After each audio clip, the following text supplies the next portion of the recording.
Hi, welcome back to my channel, and today we are doing homework 20.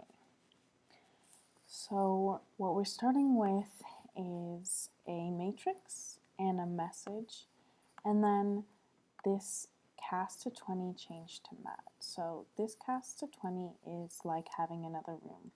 So homework 20 is the main room, multiply 20 is a side room, and cast 20 is another side room. So if we're going by this first line, what cast change to mat does is it's going to take the message and it's going to turn it into numbers. So as you can see right up here, those are the numbers that are equivalent to my message, I like food. And then I'm just going to print a line so that you can see the space. For the second one, I have mat 2. So those are different numbers, and my message is I like jazz. And I'm going to use this same function, cast to 20, and that's going to change the message into the equivalent of the message in numbers.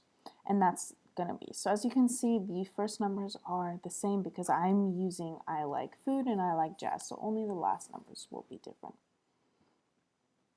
Now I'm going to go here. Our teacher wanted us to show multiply 20, 5 times mat A, and mat A times 5, but he didn't require to print it out. So that is just a function that I have made, and that works. So now we go on to this, and I'm setting this multiply object, and I want to multiply the mat message times mat A.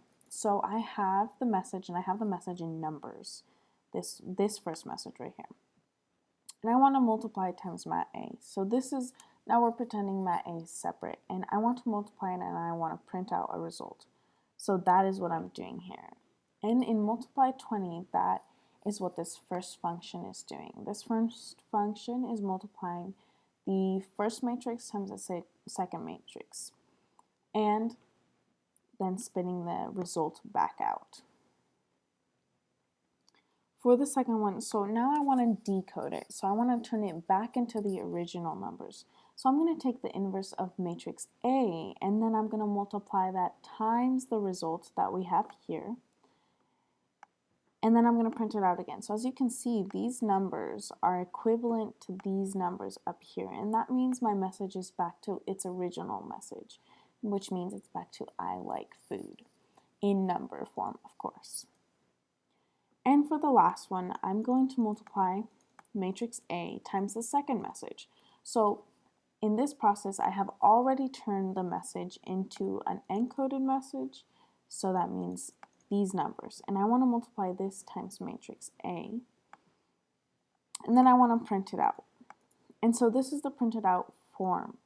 And our teacher doesn't require us to turn it back into the original numbers because we already showed it in this first matrix. But that is just showing you the multiplication of the second message times the first matrix. In this multiply class, that's what I have. So I have this matrix times matrix, which is what we used. And I also have this scalar times matrix and matrix times scalar. So I use those in this first function right here. I just didn't print it out. So these functions are used. When you enter a matrix first and then the number, it works because I have made these two separate things. So although to humans we read it as the same thing, the computer does not read it as the same thing. That is what our homework was. Thank you very much. Have a good night.